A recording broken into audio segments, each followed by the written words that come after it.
An 18-year-old girl, honor roll student, soft-spoken, hair always tied back neat.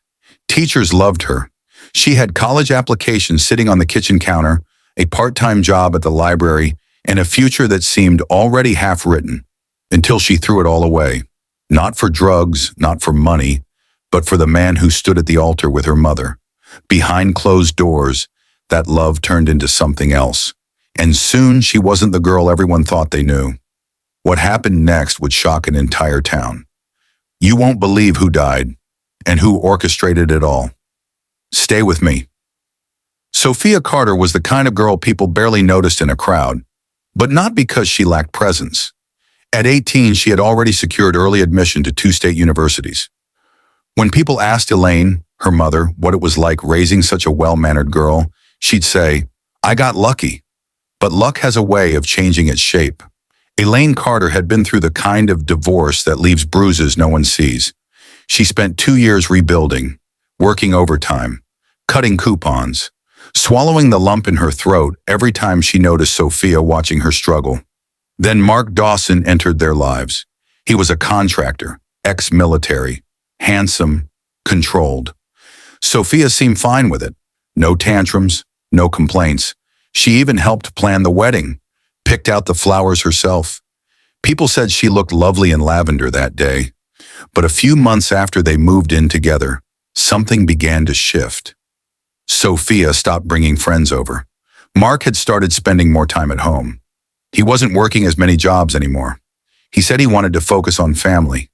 He watched movies with Sophia late at night, bought her little things, headphones, perfume, a silver bracelet she never asked for. He told Elaine he was trying to bond. Elaine told herself she was overthinking it, but the neighbors noticed. The woman across the street, Mrs. Henley, said she saw Mark and Sophia talking in the driveway late one night, too close for comfort. Elaine found a message on Sophia's phone one evening. It was brief, just a single line. "You look beautiful this morning." The contact name was saved as Uncle Ray. Elaine didn't know anyone named Uncle Ray. When she confronted Sophia, the girl laughed nervously and said it was just a nickname for her friend Rachel's older brother. The next day, the message was gone. Elaine's stomach knotted itself tighter each week. She tried brushing it off, told herself she trusted her husband, told herself Sophia was too smart to get caught in something she didn't understand. But some nights, she woke up in a cold sweat, heart racing for no reason at all. Then came the night she checked the living room camera, the one she'd installed after convincing herself she was losing her grip. Motion sensor, quiet, hidden in a wall vent.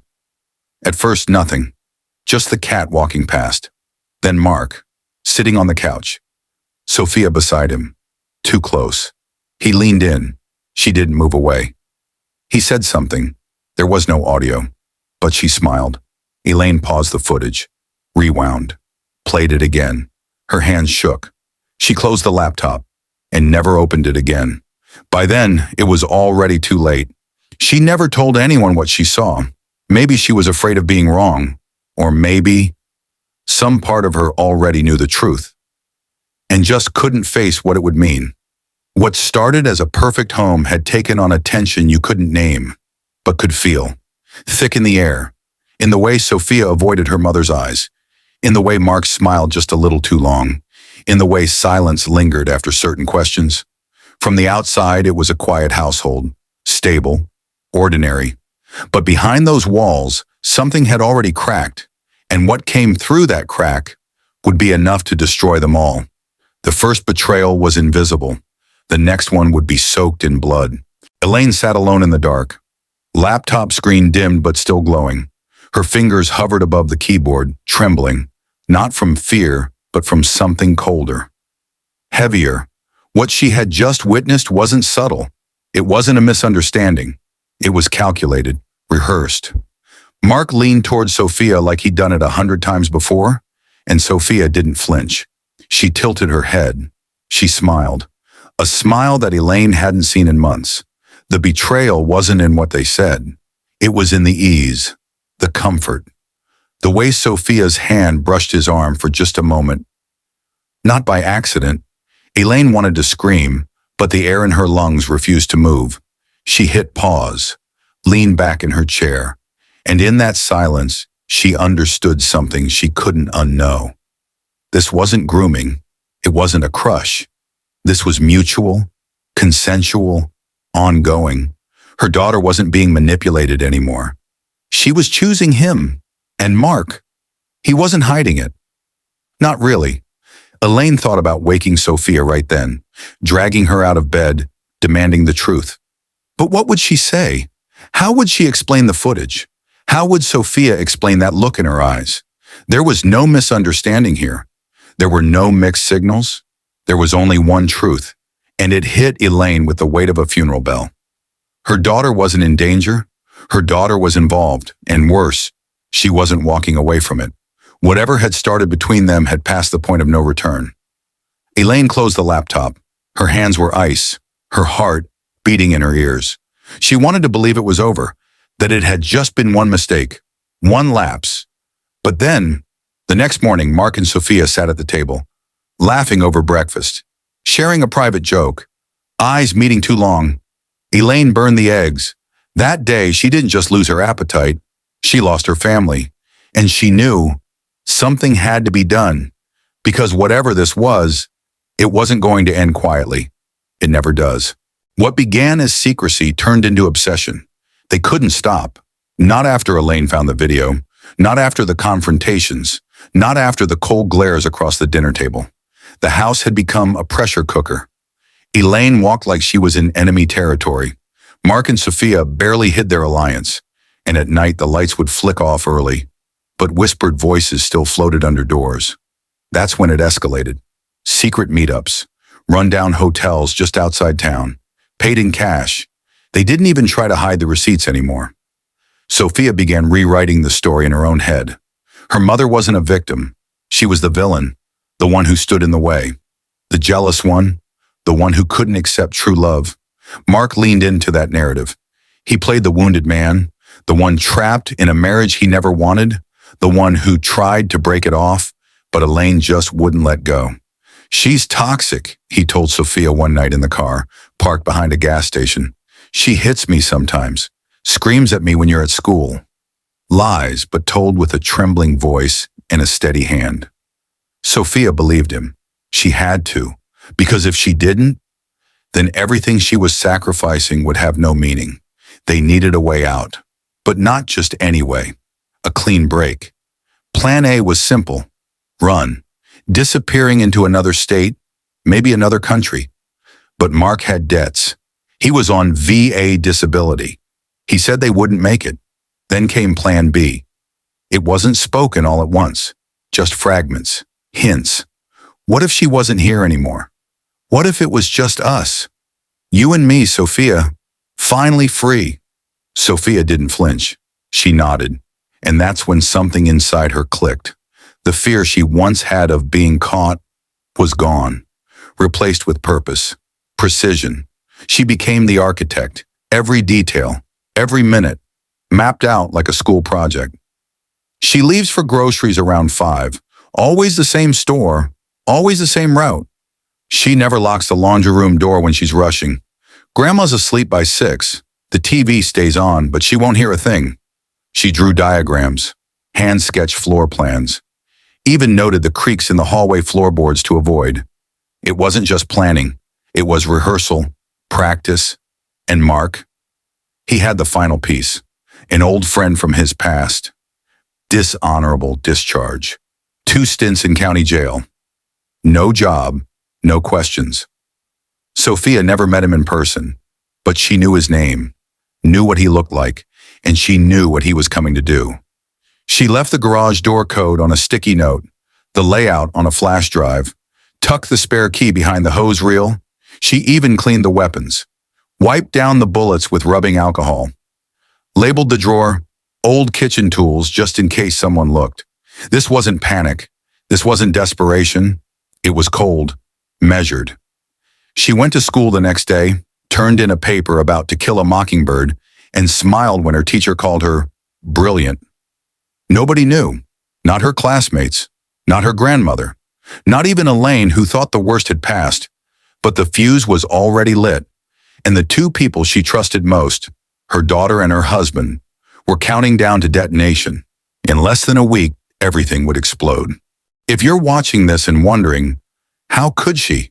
How could an 18-year-old girl, college-bound, loved by her teachers, praised by her neighbors, go from planning her future to planning a murder? You're not alone.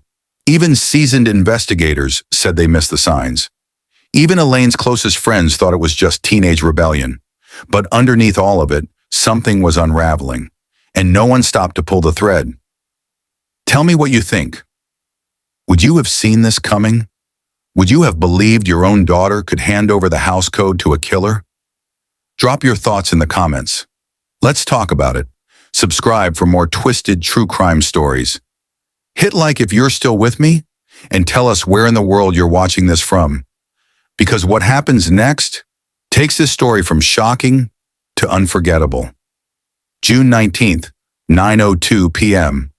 It started with a single text, just 2 words. She's home. From a distance, it looked like any other night in the quiet neighborhood just outside of town. Lawn sprinklers hissed, porch lights clicked on, a television flickered behind curtained windows. But inside the Carter home, hell was about to open its doors. 3 masked men, armed and confident, pushed through the unlocked front door. There was no struggle to gain entry. There didn't need to be. They knew the layout, knew the timing. They even knew the passcode that disabled the security system. Elaine Carter was in the kitchen, still wearing her work scrubs, preparing a late dinner, maybe humming to herself. She heard the door click. Maybe she called out, "Sophia!" She didn't make it to the hallway. One of the men raised a weapon and fired. Once, then again. She dropped where she stood, shot in the chest at close range. Just seconds later, her elderly mother, Sophia's grandmother, emerged from the guest room, confused, alarmed, moving slowly but full of fear. She never had a chance. They shot her too, in the back, as she reached for her cell phone. The sound echoed down the street. Neighbors peeked through blinds. One, a 45-year-old father of 3 named Henry Vale, ran out of his house barefoot, still in his undershirt. He didn't hesitate. He kicked open the front door and walked straight into chaos. Gunfire cracked again. Henry was hit in the shoulder, then the leg. He collapsed in the doorway, alive but unable to move. And then came Officer Lauren Vega, 29 years old.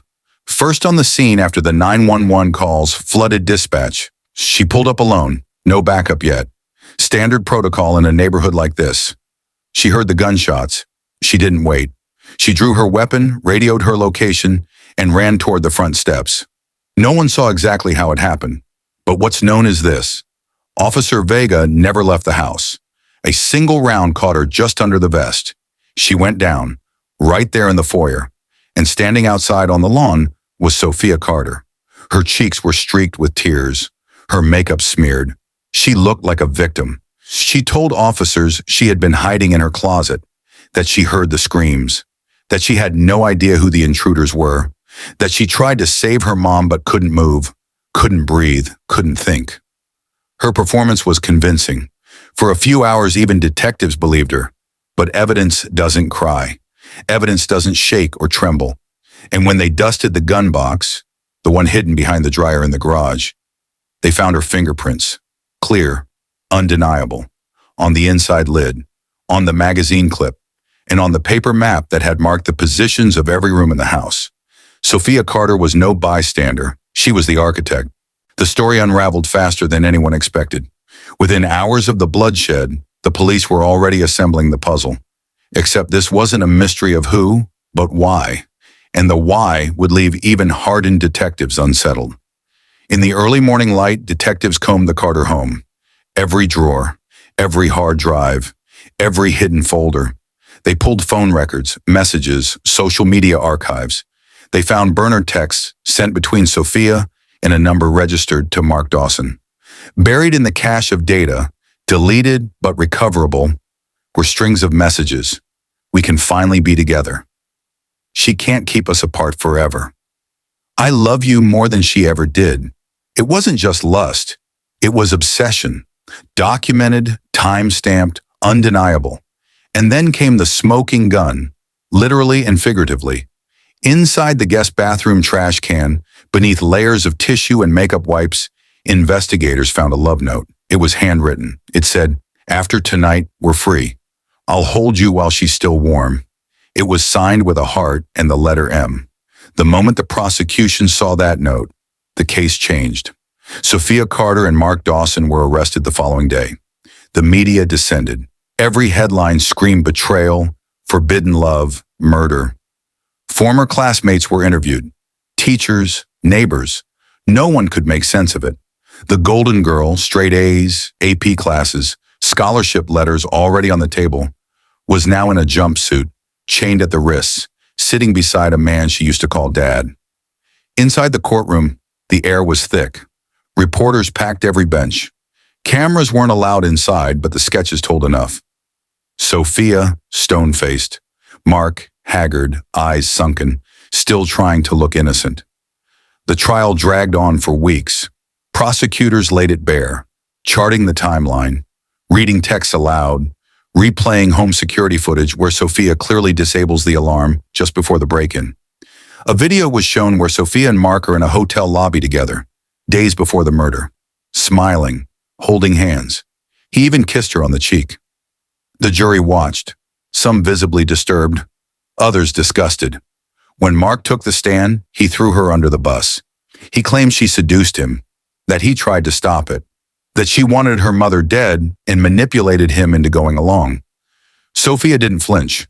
When it was her turn, she showed no remorse, no apology, no tears for her mother or her grandmother or the officer who died trying to stop it all.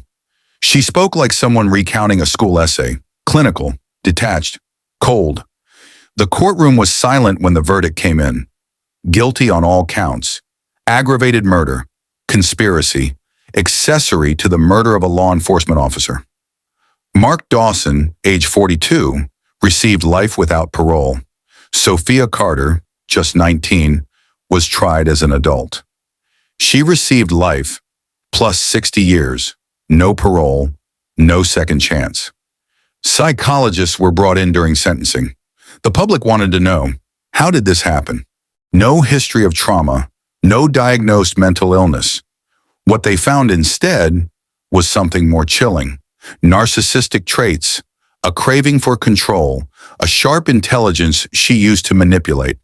The psychologist said she exhibited an absence of empathy that suggested an advanced ability to mimic, not feel. One expert testified, she didn't act out of madness. She acted out of entitlement. Outside the courthouse, public opinion turned violent. Crowds screamed at her during transport. One woman threw a shoe. Another brought a bouquet of dead roses and left them at the front steps of the courthouse. This wasn't just a crime. It was a rupture in the fabric of the town. Debates exploded on talk shows and news panels. Was she groomed? Was Mark a predator? Or was she an adult, accountable for her actions? Some blamed Mark, said he took advantage of a vulnerable girl. Others said Sophia knew exactly what she was doing and executed the plan with terrifying precision. In the end, both were in prison. But for the families left behind, there was no justice that felt full, no closure that could clean the blood from the walls. Elaine Carter, mother, nurse, survivor of a divorce, was gone. Her mother, who'd lived only to help raise her granddaughter, was gone too. Officer Vega, who left behind a fiancé and a wedding dress already bought, was buried with full honors. And Sophia? She spends 23 hours a day in a concrete cell, no visitors, no interviews allowed. She once requested a pen and paper. The note was intercepted by prison staff.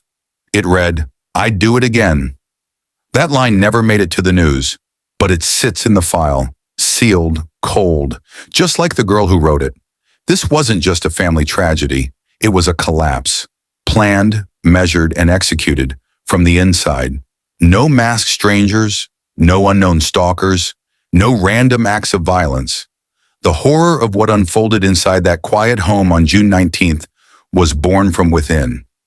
Crafted by someone who smiled in every family photo, hugged her mother goodnight, aced her final exams, and still handed over the door code. Sophia Carter didn't just lose her future, she incinerated it. She lit the match herself and stood back to watch everything burn. A mother, a grandmother, a neighbor, a police officer. 4 lives lost in one night. And for what? A fantasy romance with a man twice her age, who once tucked her in as a child. Mark Dawson may have whispered in her ear, but it was Sophia who opened the door. She who supplied the blueprints, the timing, the weapons. She who heard the screams and never moved. This story reminds us of something we often try to forget. Monsters don't always live in the shadows. Sometimes they sit at the dinner table. Sometimes they call you mom. So now we ask you, was Sophia manipulated, groomed, led down a path she didn't fully understand? Or was she always capable of this? Did she make a calculated choice to end the people who raised her because they were in the way? Comment below. Share your thoughts. Do you believe justice was served? Or is there more to the story we still don't see? And if this case shook you, if you found yourself frozen at the thought that someone so young could be so cold, then share this video with someone, a friend, a parent, anyone who needs to understand just how far manipulation can stretch and how fast it can turn deadly. Subscribe now to this channel. We bring you real stories every week, told straight, no fluff, no filler, just truth, dark, unforgiving, necessary. Because sometimes real life is more terrifying than fiction. And this was one of those times.